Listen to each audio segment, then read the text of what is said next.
right, Jesse on Fire, welcome back to the channel. So we are going to talk about a huge story, an absolutely massive story, which has to do with Francis Ngannou, Jon Jones, the potential for that fight, the UFC, and Tyson Fury, and potentially one of the biggest stories in the history of combat sports if this goes one direction. And I will talk to you about all that. Now, you might think that I'm overselling that, right? How could he be how could a story about Francis Ngannou be the biggest story in combat sports? I promise you I'm going to deliver on that. You know, a lot of people like to go in the comments and say things they think are insults that are clearly not insults. Like, Jesse is the clickbait king. Oh, damn. Hey, Michael Jordan is the jump shot king. Got him. How's that an insult? I mean, why doesn't he just dunk it? I mean, he's playing basketball. Yeah, well, whatever. You're a clickbait king. Right, I'm making videos on YouTube where every single viewer has an option to click on like one of a dozen videos. If I'm the clickbait king, that means I'm the best at getting people to click on my videos. Okay? That's a compliment. That's what you call a compliment.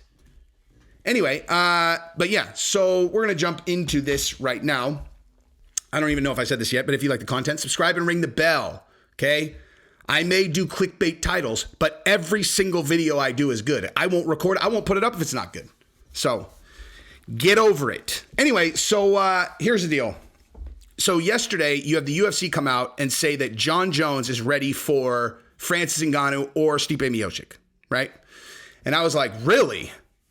I mean, I would prefer to hear that from Jon Jones. I mean, at this point, like this is a multifaceted story, okay? But by the end, you're going to understand exactly what I mean by this being one of the biggest stories ever. Okay, the first thing is Jon Jones is ready to fight per the UFC. Okay, well, I mean, I'm just going to say this, and I don't mean it as an insult to the UFC, but I've heard this before. I've heard this story before.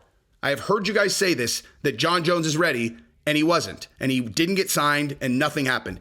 If Jon Jones and the UFC come out, and they say, yes, Jon's ready. And Jon goes, yeah, I'm ready. Let's go. Now we're talking. You know, you can't sign a bout agreement until there's a bout for him to have. You got the heavyweight champion out with a torn ACL. Well, I'm sorry, a repaired ACL that is on the mend, you know. And here's the thing. For them to even say that Francis, it's either going to be Francis or Stipe tells you a lot. That tells you a lot. I'll explain exactly what I mean. Okay. Because if Jon Jones is ready to go now, okay, well, Francis's knee is not healed yet. He can't even grapple for 2 to 3 months, much less throw a kick and turn on his new knee, okay? Francis can't fight anytime soon. Now, why is that problematic? Why is the UFC pushing right now for this? Can anyone think of any reasons that we've talked about 1,000 times on here? Anything that maybe, I don't know, I reported about 7 months before anyone else did. I don't know. Anything, does anything come to mind? Like, as an example, that his contract ends in December. Now, we've talked about, we talked about this ad nauseum now. You know, Chael talked about how, well, the contract might end, but that doesn't mean you're out of your contract, all that stuff. But the bottom line is, per the contract, as of the end of the year, Francis is a free agent, okay? Now, between now and then, he can't fight anyway. Between now and the end of the year, which means that the UFC, if they want to retain Francis, needs to work fast. Now, I mean, look, right now it's July, August, September, October, November, December. He's still got 5 months. That ain't that long, dude. That is not that long. And so on the same day that the UFC dangled the carrot that they have, which is Jon Jones, which is not a very compelling carrot without Jon Jones acknowledging that he's there and he wants that fight, okay? It would be a lot more compelling if Jon Jones was on board and he was also saying, I'm here, and he's calling out Francis. That's the other thing, before I even get to the next part. If you want to convince Francis's team that that fight is real, get Jon Jones to start asking for that fight. Jon Jones is not saying, I want Francis. Here's the thing. If Jon Jones was ready, and he wants it, he wants to rock and roll, why would he not be clamoring for that fight? He knows that if he beats Stipe, he's not the real champion. I mean, maybe he's down to just take the interim championship and feel good about it. And maybe Francis doesn't sign. And then he's just like the kind of default champion afterwards. Maybe. But Jon Jones is a champion. Like, he's a lot of things, dude. Jon Jones is a complicated fellow with a lot of problems. But he's a champion. You know, he's the best of the best. He's the best fighter ever, greatest fighter ever. Do you really think he wants the consolation prize belt? You think he wants to come out and be the heavyweight champion, and the real heavyweight champion is not someone that he's fought or beat? I mean, that does not in the slightest sound like what I would think Jon Jones would want out of the situation. So if Jon Jones is ready to fight and he wants Francis, why doesn't he say it? You know, I'm not saying that he doesn't, but I'm just saying, like, why doesn't he say it? It could mean a lot of things. It could mean that he's, you know, it could mean that he doesn't actually want the fight. It could mean that he's not actually ready. It could mean that the UFC is trying to use him as leverage to sign Francis, whatever. But anyway, bottom line is the same day that happened with the UFC, okay? So the UFC comes out, hey, Francis, Jon is ready, yada, yada. Tyson Fury comes right behind that. Francis Ngannou gives an update for when he could make his return to the UFC. Francis' last fight was a unanimous decision win over Ciryl Gane, and after the fight he got knee surgery. Speaking to TMZ, Francis said it's getting better. It wasn't easy, but getting there. It's been only 3 months, so I'm still doing physical therapy. If everything goes well, I will be ready by the end of the year because it is going to be 9 months. I want to be back in late December or early next year. On a potential opponent, Francis said, for now, let's fight for the situation and get everything squared up with my contract. Then when I get close to the return, we will see where the landscape is at. Tyson Fury had some words for Francis after this interview came out. Tyson tweeted, thought you wanted some smoke. At Francis Ngannou. Chicken. Let's do a proper fight. Wembley Stadium 2022. Francis responded saying, don't you dare think that I take my eyes out of you. You're still my priority. I'm coming for all the smoke. 2023. Tyson responded, bring it on, big boy. You wouldn't last around me muscles. And goes, whoa, whoa, whoa. Hey, I thought we're fighting in 2023 at Wembley Stadium. Where'd you go, pal? Where'd you go, Francis? Where are you at? And Francis immediately responded, like, I haven't forgot about you, pal. We're dancing in 2023. You're my priority, blah, blah, blah, etc., so forth. He also said in an interview that they're going to sit down with the UFC in the next month, right? In the next month, talk about their contract, etc. So if I'm reading the tea leaves, and I can tell you, on my kids, I have no inside information about this at all. Like, I do not know if this is what they're actually thinking. I am purely speculating. I'm not like doing the thing and pretending and talking to the UFC through YouTube or whatever, like nothing like that. But if I was going to guess, just based on what I've heard and what I know from before, Francis is not going to sign a UFC contract absent the Tyson fight. So like when he says, yeah, we're going to go talk to the UFC, see what we can do, I'm pretty sure that what he means is, are they going to put the Tyson Fury fight into my UFC contract? I have no idea if the UFC is open to doing that. I really don't. But I can tell you that if they're not, and they stick their feet in the sand and they won't do it, I'm pretty sure that Francis is going to go sign with and fight Tyson Fury. And here's why that's important. Here's where we get to this being the biggest story in combat sports in a long time. Anybody catch Anthony Joshua's new contract terms? Anybody catch that? The contract that Anthony Joshua just signed? It's a $500 million deal. He's not even a champion. $500 million. I don't understand boxing, dude. I don't understand. How on earth is there money like that to sign Anthony? How on earth could you make that profitable? I don't understand. I genuinely do not understand. But nonetheless, that's a real deal. That deal actually happened. And so if Anthony Joshua is worth $500 million over however many fights, if Francis Ngannou becomes a free agent and whoever is going to sign this deal knows that they're out of the gate is a Tyson Fury fight sitting in the wings, what do you think he's going to get? You think that like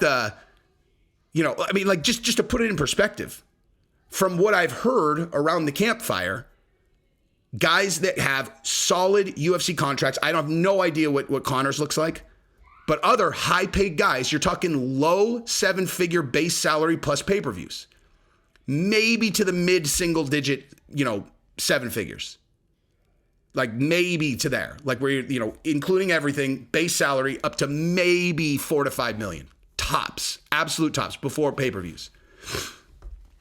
And so you figure you get a number like that in front of Francis, and his comparable offer is whatever they're going to offer him, knowing there's a Tyson Fury fight on the table out of the gate for his very first fight.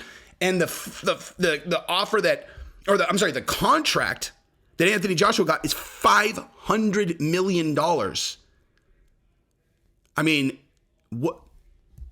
Again, I don't understand how boxing's business works. I don't understand how on earth they could possibly make that work financially, but they do. And so here's the thing. If UFC does not re-sign Francis, and Francis goes and signs, let's call it a $100 million deal. Let's call it an $80 million deal, which is on the low side for sure. Okay? Let's say let's say he signs a 3-fight, $100 million deal. Okay? Do you think that after how the UFC kind of interacted with his management and all of those guys, that they're going to keep that quiet? You think that the number that Francis signs for is going to be quiet? You think that that's not going to get press released like every other big boxing deal does? Okay? And so where this becomes one of the biggest stories in combat sports is, what do you think is going to happen if Francis signs a $100 million deal?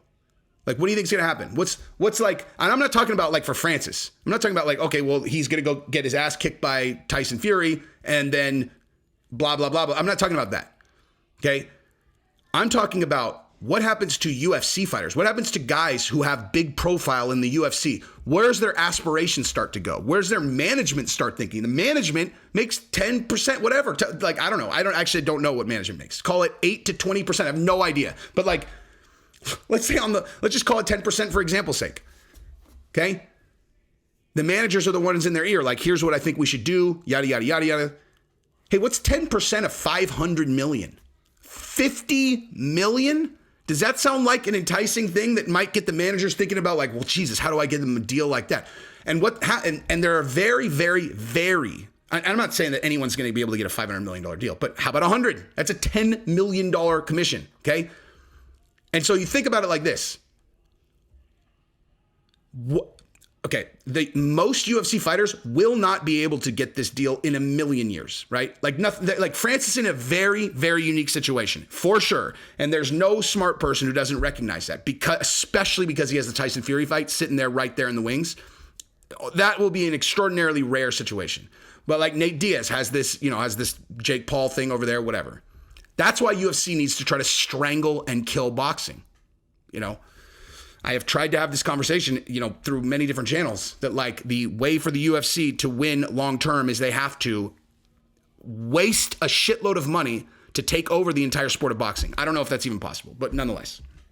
So the UFC makes their nut and builds their sport on the back of their superstars. That is a fact, okay? Like just in the year that Conor's out, it's not as exciting as it is when he's in, okay? There's no bigger fucking fan of this sport in the world than me. So if I'm like, yeah, it's just more exciting when he's around. That's how everybody feels. Whether you hate him or love him, it's true.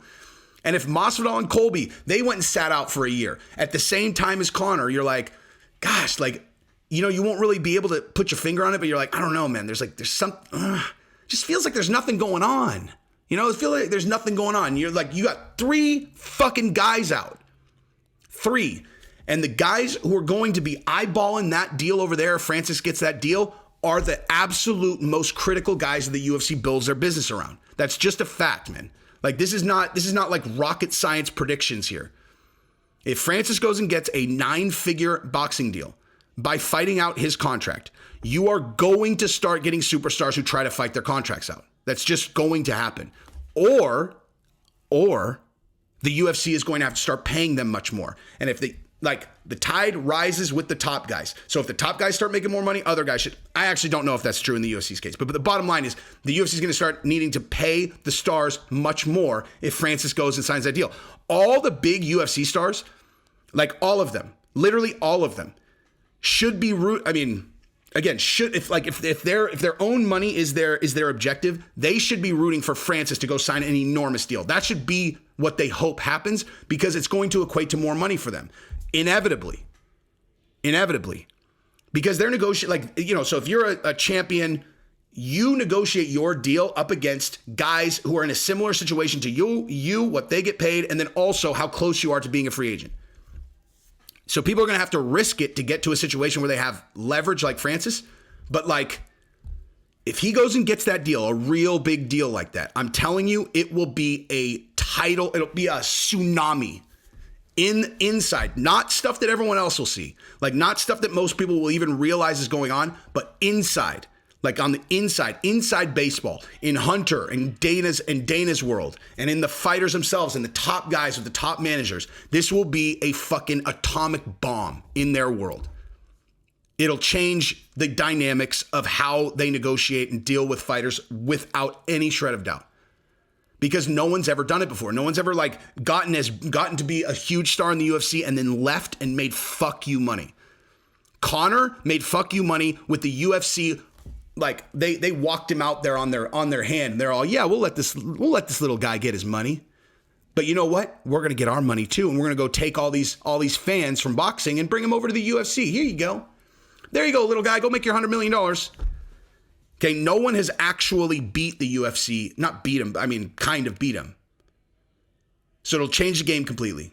And you've got Tyson Fury telling you directly that fight is right there when he's done. So if this video doesn't make sense to you, then this channel's not for you. Like this is like, just bottom line. This is the shit that I love thinking about. And like the strategy and how they're playing against each other. And where's Jon Jones in this, dude? Is he really want that fight? Does he really want that fight? Because if he does, he should be talking about it.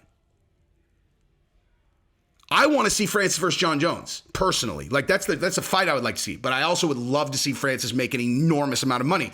UFC makes him a gigantic offer. Everybody wins. Anyway, that's what I got. Love you guys. Peace.